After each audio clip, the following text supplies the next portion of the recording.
بسم الله الرحمن الرحيم. السلام عليكم. صباح wanaagsan dhageysto ku soo dhawo warka soo qodobada aad ku maqli doontaan waxa kamid ah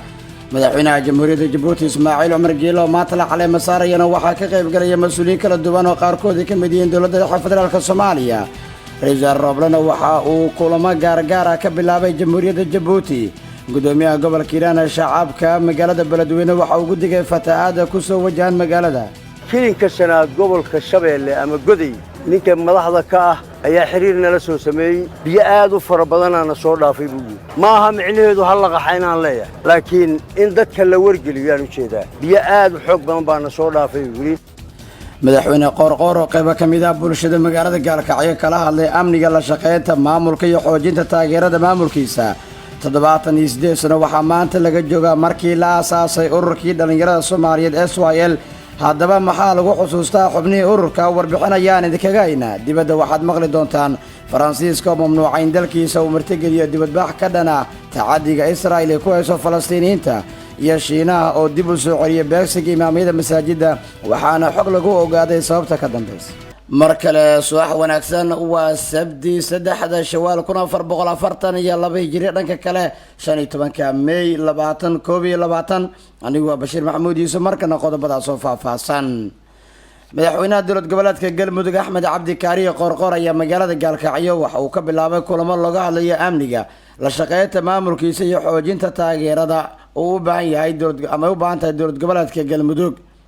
Axmed Cabdi Kaariye Qorqor ayaa bilaabay safar ugu baxay magaalada Dhuusamareeb oo xarunta dowlad goboleedka Galmudug waxa uu maray magaalada Cadaado kadibna waxa uu sii gudbay magaalada Gaalkacyo qorqor lagu wado in toddobaadkan uu soo gaaro magaalada Muqdisho si uu qayb uga noqdo shirka lagu wado in 20 May 2022 ay isugu yimaadaan madaxda federaalka dowlad goboleedyada oo iclaamiyay ra'iisul wasaaraha xukuumadda xilgaarsiinta Soomaaliya ayaa bilaabay kulamo iyo kormeer ku sameeyo qayb ka tirsan dowlad goboleedka Galmudug qorqor ayaa si gaar ah ula kulmay odayaasha dhaqanka magaalada Gaalkacyo waxa uu kala hadlay qaabka maamulkiisa xilligan ay taageero sii karaan hay'adaha amniga magaalada Gaalkacyo dhankeeda koonfureed waxa uu si gaar ah ula hadlay sugidda amniga maadaama howsha ugu ballaaran ee maamulkiisa horta ay tahay in wax laga qabto dhibaatooyinka iyo duruufaha dhanka amniga Axmed Cabdi Kaariye Qorqor marka uu safarkiisa soo gabagabeeyo waxa uu soo safri doonaa magaalada Muqdisho si uu qayb uga noqdo kulamada gaarka ka hor 20 bisha May 2022 magaalada Muqdisho ka dhici doona waxaana kulamadaasi gaarka looga hadli doonaa qaabka wada hadalka siyaasadeed ee arrimaha dhanka doorashooyinka salkan uu yahay heshiiskii dhacay 17 September 2020 oo lagu xoojinayo isfahamkii dhacay 16 February 2022 arrimaha dhanka doorashooyinkana la sii gudagalo gudoomiyaha gobolka Hiiraan ayaa shacabka magaalada Beledweyne waxa uu gudigay in fatahaadu ku sameeyo wabiga Shabeelle kadib markii ay heleen macluumaad la xiriira biyo badan oo dhanka Itoobiya ka soo raacay wabiga gudoomiyaha waxa uu tilmaamay in hadalkiisa uusan ka dhignayn in dadka ay barakac sameeyaan hase yeeshee kaliya uu yahay in feejignaan ay ka sameeyaan si aysan khatar u gelin magaalada Beledweyne waxa ay magaalada Beledweyne martigelisay dhowr jeer fatahaad uu sameeyay wabiga Shabeelle waxaana sababta loo arkaa roobabka ka daaya Itoobiya iyo qaybo ka mid ah gudaha Soomaaliya inkastoo ay saleen magaalada Beledweyne goobo biyo xireen haddana gudiga loo xilsaaray ka hortagga fatahaada waxay sameeyeen dadaalo caratuur ay ku sameeyeen si ay u xiraan ama ay uga hortagaan fatahaada si aysan magaalada u soo gelin Bashiir Cabdullaahi Cismaan gudoomiyaha gobolka Hiiraan Cali Jeyti Cismaan ayaa sheegay in magaalada Beledweyne ay ku soo wajahayihiin biyo badan waxaana uu baaq u diray qaybaha bulshada dowladda federaalka Soomaaliya hay'adaha caalamka inay ka qayb qaataan sidii looga hortagi lahaa fatahaada laga cabsi qabo inaan reer Beledweyne ama reer Hiiraan wargeliyo kilinka shanaad gobolka Shabeelle ama Goday ninka madaxda ka ah ayaa xiriir nala soo sameeyay biyo aad u fara badan aan soo dhaafay buu ma aha micnaheedu hal la qaxaynaan leeyahay laakiin in dadka la wargeliyo aan u jeedaa wargelin arintaasna xalay ayaa lagu wargeliyay in persona asaga ayaa soo wacay biyo aad u xoog badan baan soo dhaafay wili inaan marka dadaalkii aan kula tacaali lahayn aan laba jibaarno maxaan ku iraadaayay taxadarna la muujiyo biyo waxay ka mid yihiin masiibooyinka dhaca ayay ka mid yihiin waxa jirtay marka masiibo noocaasi dhacdo hay'adaha dawliga markay noo xooganaayeen mid ka mid ah wajiijin sida ciidamada kale wajiij abaartii 47kii ciidamada wajahay inta aan ugu xasuusto fatahaadii 82kii ciidamadaa wajahay maanta waxaan filayaa war dee aadna uma liidanno laakiin maalintaa meeshaan joogno ma joogno marka waxaan leenahay dhammaanteen aan isugu tagno hay-ad gaaroo loo daayayay jirin biyaha in la iska celin karo sanadkii horaan jitaabinay ha la iska celiyo biyaha gudoomiyaha gobolka Hiiraan Cali Jeyti Cismaan ayaa sidoo kale shacabka ku nool gobolka Hiiraan ugu baaqay inay ka shaqeeyaan nabadda ummadda reer Hiiraan ama reer beledweyne waxaan ka codsanaynaa in qofka in aad u sabarto oo ilaahay ka aaro ilaahay uu kaaga jaaseeyo dulun hadduu kaa galay iyo adigu inaad dulmigii uu kaa galay aad kula dagaalantood isku daydo inaad ka magsato qofka waxa uu xanuun badan in aad alla u dhaafto marka Allah subxaanahu wa ta'aala asaa xoog u sugnaado waxaan leenahay walaalaha dagaalka iyo colaadaha iyo fidnadu dhex taalo u soo jeedinaynaa ama aan ka codsanaynaa in qof waliba qofka kale ama reer kasta ay reerka kale inuu tanasulaad u muujiyo oo alla horti wixii xumaanahaayoo dhacay looga gudbo dagaalkii labaad ee adduunka waxaad ogeed Hiroshima iyo ay ka dhaceen maxaan ku yiraahdaa Japan waxaad ogeed ka dhaceen wada hadal ku dhamaaday wax iska socdaahay ma jiraan waxaan codsanaynaa marka la wiil beelo oo la hanti beelo oo inkaari dhacdo ayaa Soomaalidu tiraahdaa war marka maxaa xal ah war maanta aan isku dayno intaanaan wiil beelin oo hanti beelin inaan iraahdo maxaa xal ah Bashir Abdul Usman warbaahinta mustaqbal Beledweyne 78 sano ayaa maanta laga joogaa markii la aasaasay ururkii dhalinyarada Soomaaliyeed ee SYL ururka SYL ayaa la aasaasay xilli dalka ku jira gumeysi waxaana isu tagay dhalinyaro 13 ah oo Soomaaliya waxaana kadib ku biiray dhalinyaro kale oo ururka sidaasi ayaa lagu xoojiyay sanad waliba 15 May waxaa la maamuusaa dhalinyaradaasi waxaana magaalada Muqdisho iyo gobolada kale dalka lagu qabtaa munaasabado lagu soo bandhigayo waxqabadka dhalinyaradaasi iyo awood muujintii ay sameeyeen xilligii gumeysiga Talyaaniga iyo Ingiriiska koonfurta iyo waqooyiga Soomaaliya kala haysteen dhalinyarada SYL waxaa lagu xusuustaa in ay door wanaagsan ka qaateen 15 sano ka hor xornimadii Soomaaliya waa xilligii la aasaasay 1943 magacyada dhalinyaradaasi ayaa kala ah Yaasiin Xaaji Cismaan Xaaji Maxamed Xuseen Cabdulqaadir Sheekh Shaqaawdiin Khaliif Hudo Macalin Maxamed Cismaan Barbe Cismaan Geedi Raage Maxamed Faarax Xilowle Dheere Xaaji Dheere Saydiin Xirsi Nuur Maxamed Cabdalla Xiyesi Maxamed Cali Nuur Cali Xasan Maxamed iyo Daahir Xaaji Cismaan